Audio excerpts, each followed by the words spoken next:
Bom, as adversidades são inevitáveis na nossa vida. Pelo fato de serem inevitáveis, isso é muito claro, vide a importância da gente conversar sobre isso, não só conversar, mas sempre estar nos relembrando do quanto elas não só são inevitáveis, importantes, né, a serem discutidas, mas como elas têm talvez não, mas com certeza, uma posição determinante no curso das nossas vidas, não só no destino ou no que vai se suceder delas, mas no nosso sistema emocional, sistema de pensamento e nas ações que a gente tem. Então é muito comum que a gente tenha essa tendência a detestar que alguma adversidade, né, alguma coisa que a gente não está esperando, que seja ruim, aconteça em nossas vidas. E por que isso, né? Eu mesmo nunca fui treinado a lidar com emoções ruins, com coisas ruins que acontecem na vida de uma forma tão natural. E esse é o ponto, que as adversidades, elas sejam naturais para nós, ao nível do nosso entendimento, porque de fato são naturais, não são coisas, as coisas inesperadas, elas não são infortúnios, né? Como muitos de nós podemos ter aprendido que são, né? E quando a gente olha dessa forma para as provações, para as coisas que acontecem que, né, destroem a nossa vida, pode ser nesse nível, ou até coisas menores, né, mas que vão nos causar aquela sensação de ansiedade, que tiram nosso sono e que tem o poder mesmo de modificar ali o caminho, né, de planejamentos que a gente está tendo, por exemplo, uma perda financeira, né, um falecimento, uma briga, um término, né? Então a gente vai entender, né, de uma forma geral, que as adversidades elas podem ser olhadas de outra forma. Sendo olhadas de outra forma, né, internamente, elas podem ser manejadas, ou não necessariamente elas vão ser mudadas, a gente vai ter poder para nós reverter a situação, mas para utilizá-las em nosso favor. E por que isso acontece? Porque a gente tem por que nós temos essa tendência a sempre olhar para os problemas, né, que acontecem, para as adversidades, de uma forma dramática. Dramática que eu digo para além daquilo que de fato é, o fato separado da ideia dele, né, a ideia que temos sobre aquilo. Isso é muito comum da gente ver, né, um problema semelhante acontecendo na vida de uma pessoa e de outra, né, e a forma de lidar das duas pessoas é muito diferente. Não só a forma de lidar, de o que acolher aquilo e o que aquilo vai significar emocionalmente falando, né, em termos de saúde mental, mas o que vai ser feito a partir daquilo, né? E a nossa tendência de sempre afastar, né, afastar principalmente a dor causada pela adversidade, pelo problema, né? Por isso que a gente não é treinado ou orientado ou não se vê na maioria das famílias ocidentais, pelo menos, por exemplo, a gente falando de forma natural sobre a morte, né? Ou a gente tem medo de falar sobre aquilo com alguém que está passando por isso, ou a gente já joga um monte de informação e conselhos, né? E não. Então, se a gente for analisar, né, o histórico da mente humana, de pessoas que não estão habituadas a olhar para a adversidade como natural, e não só natural, mas como uma oportunidade de crescimento interno e de também mudança de rota, né? Então, se a gente for pensar numa corrente mais espiritualista, né, até das filosofias orientais, que traz não só religiosas, né, mas também principalmente as filosofias, ou seja, o paradigma, o sistema de crenças, de modo de ver a realidade, né, sobre a qual essas tradições, essas sociedades, elas se apoiam, está muito relacionado a não colocar nenhuma situação diretamente já como ruim ou boa. A sua mente vai fazer isso, vai querer fazer isso, dependendo da forma como ela foi, né, condicionada.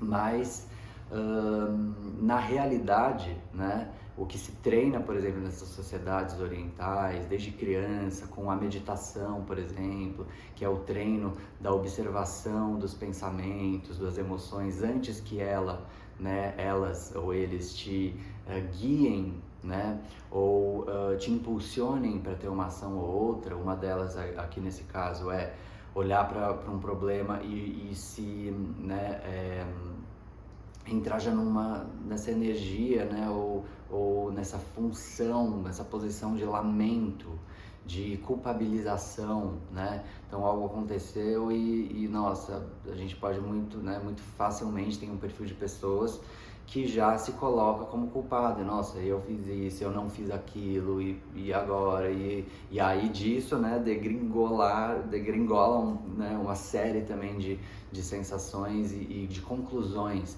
Então eu sou isso, então eu não sou suficiente, eu não sei fazer nada direito, ou das outras pessoas com a gente, né?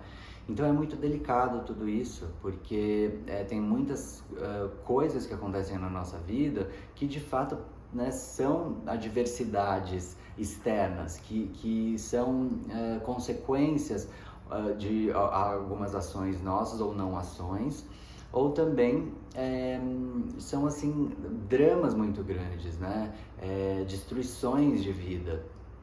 Mas aqui a ideia é que a gente consiga observar tudo isso de uma outra forma. E por quê? Porque se isso tudo é inevitável, se a gente for analisar, um ano de vida, nem precisa ser tanto tempo, mas um ano de vida, tantas coisas acontecem, né, que não são legais, né, e que fazem a gente realmente olhar como um problema, e que é quase que imperativo que a gente comece, né, a olhar a partir de agora para tudo como acontecimentos. Por mais que a gente tenha um planejamento, gostos e desejos, né? Isso é importante, a gente tem que cultivar isso.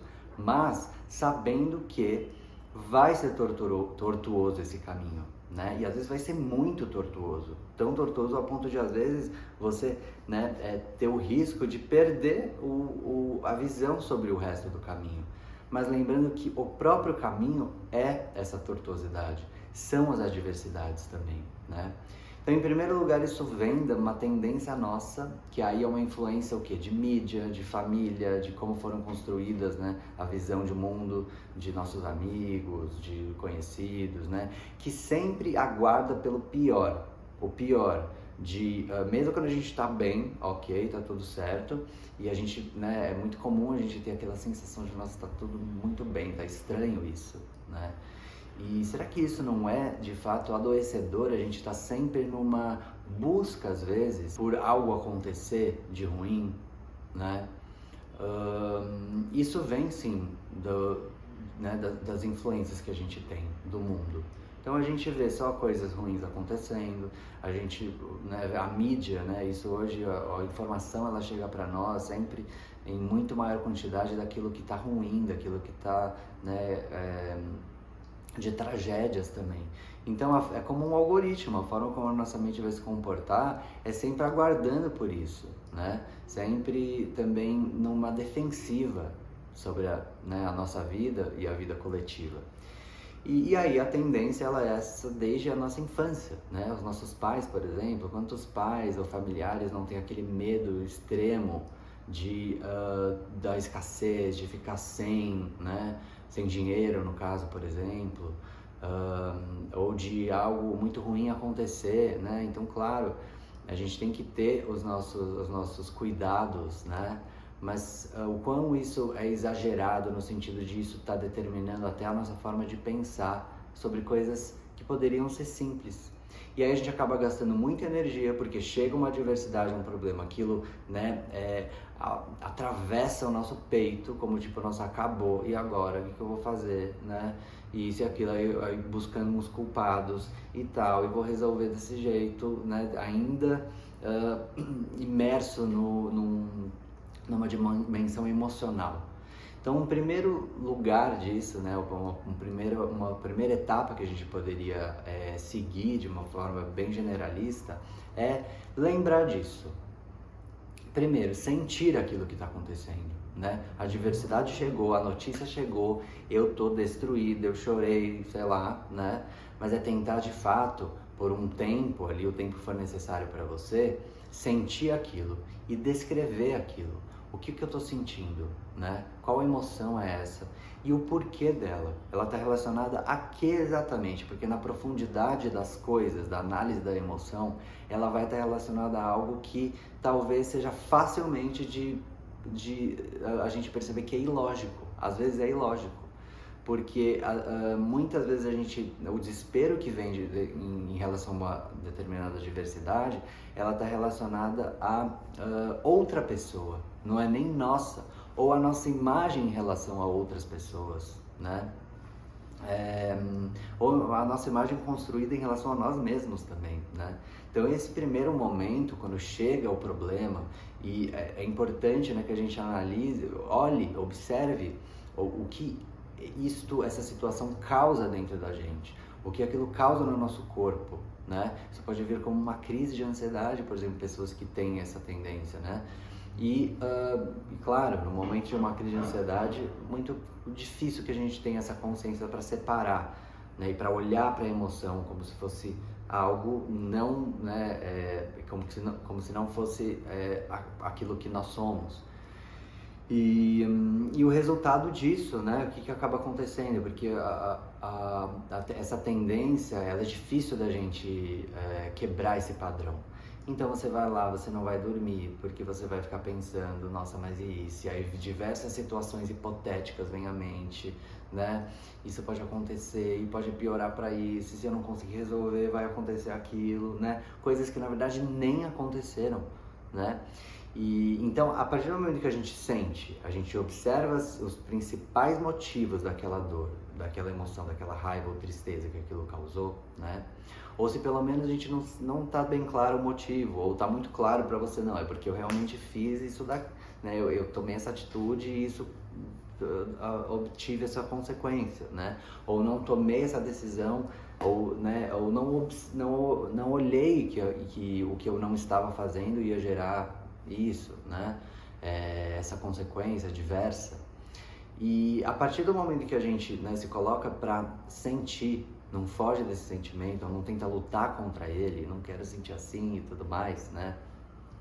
Ou já, inclusive, o que é muito comum, lidamos com isso de uma forma mais imediatista. Então eu vou aqui, né, já que eu tô vivenciando isso, eu vou, né, sei lá, encher a cara, né? Ou se você tem alguma tendência para algum vício, né, já se, né, entregar para aquilo, né?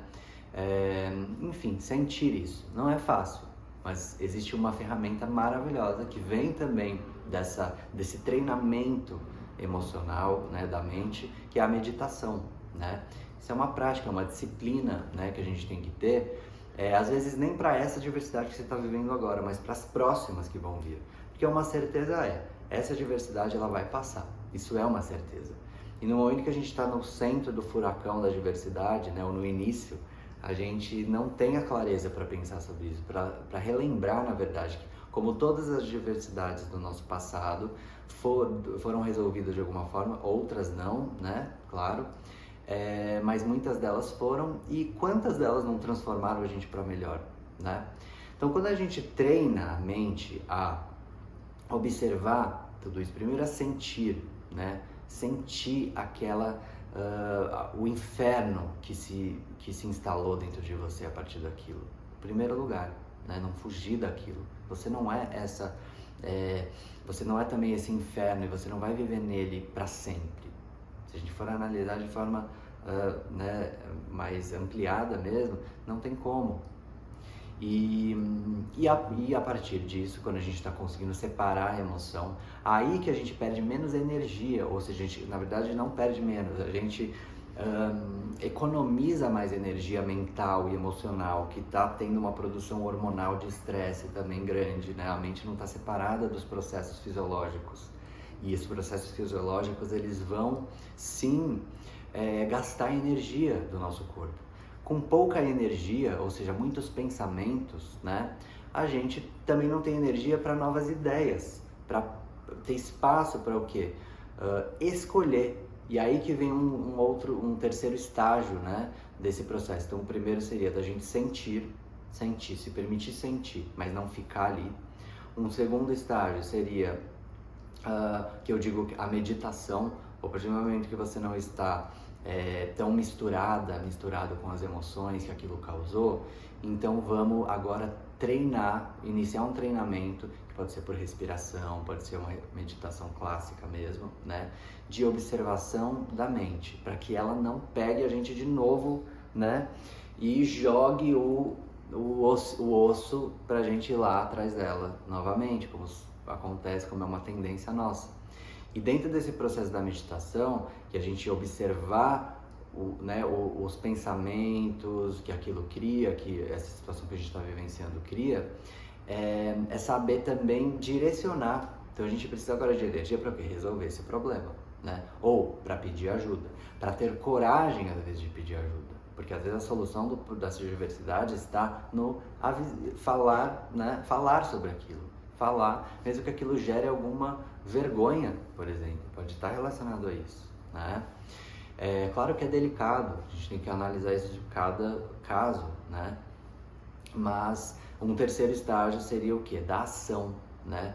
O resultado da gente mudar essa tendência que a gente tem. Primeiro, observar a tendência, né? Eu tô produzindo pensamentos aqui que sempre me trazem a pior dos cenários de consequência dessa diversidade.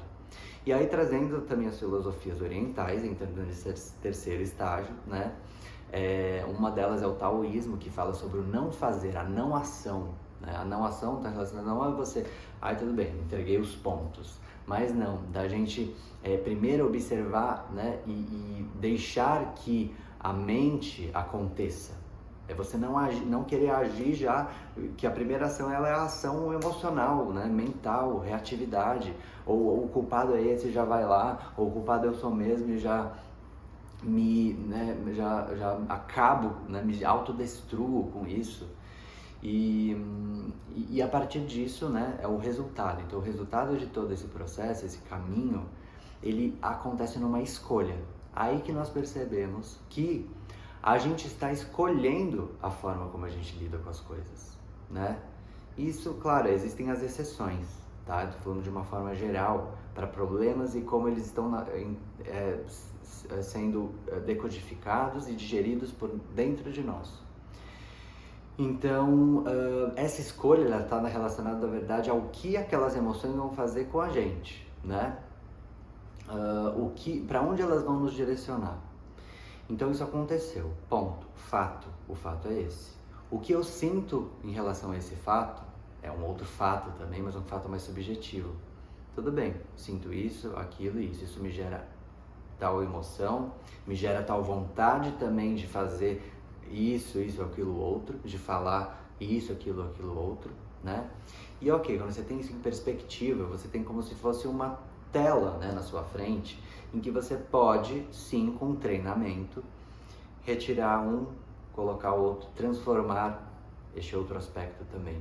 Em vez de essa raiva ela se transformar em uma culpabilização do outro, de mim mesmo, ponto de, né, piorar a situação, é a gente pensar o quanto isso vai solucionar mais rápido o meu problema. Claro, isso é uma forma até racional da gente pensar, mas esses dois universos podem estar acontecendo no mesmo momento. Num autoconhecimento, da gente estar ali diariamente, né? Aqueles sentimentos eles vão voltar e o desespero volta. Só que a cada vez mais que a gente vai se disciplinando para treinar a olhar para a situação, não de outra forma, mas da forma como realmente é, né? Simples, a forma mais simples possível, separada daquilo que aquilo me causa, separada da imagem que eu crio de mim mesmo, né? Em relação ao outro, aos outros. Quando eu imagino que, nossa, esse problema ele pode até comprometer a minha imagem com os outros. É importante que a gente saiba isso, né? Para entender as reais motivações nossas de estar sentindo tanta dor. Será que tanta dor mesmo é necessária, né? E aí a escolha de isso é uma oportunidade ou isso é uma adversidade que veio para me destruir, ela vem, né, naturalmente desse caminho. E em próximas adversidades, às vezes até maiores, que poderiam ser maiores, você começa a perceber que o seu nível de compreensão das coisas, né, de si mesma,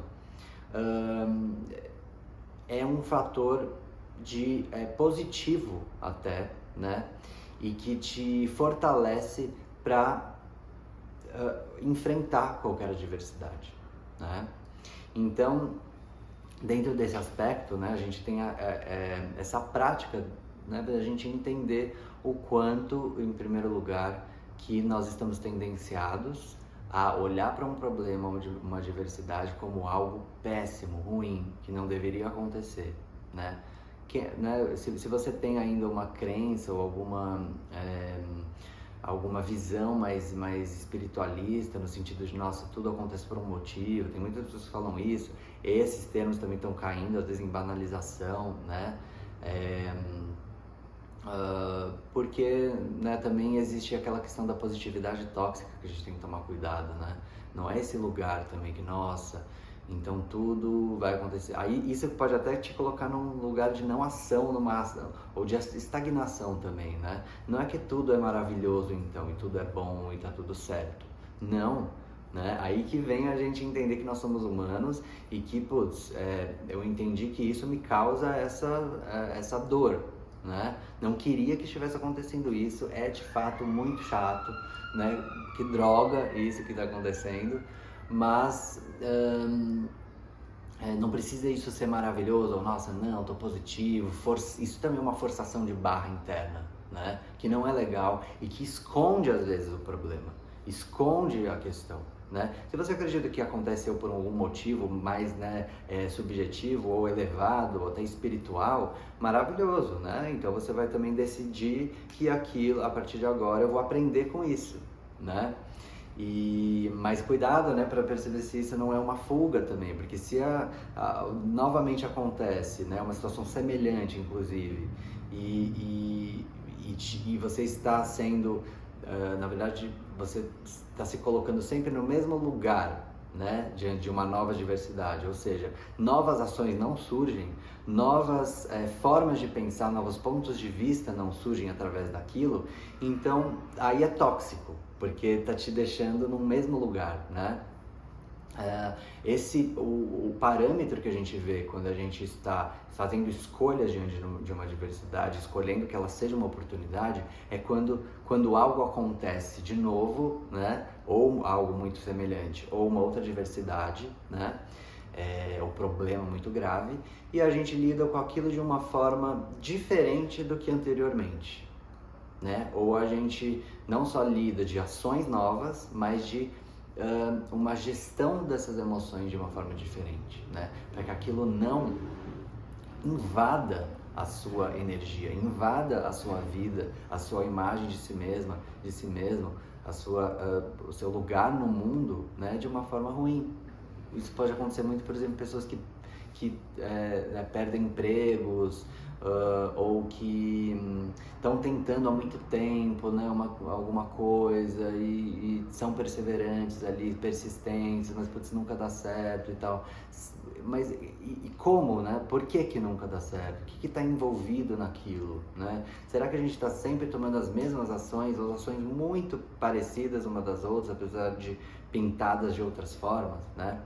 Então, em conclusão, um efeito muito positivo, né, de uma adversidade, ele pode ser exatamente esse: uma mudança de rota interna, ou uma evolução da forma de um aprimoramento da forma nossa de entender as adversidades, de acolhê-las e de pegá-las na nossa mão, e então a gente conseguir controlar elas, né? E não a nossa mente controlar as nossas emoções, as nossas ações, porque já definiu algo como muito ruim e isso acabou a minha vida e desisti e tudo mais, né?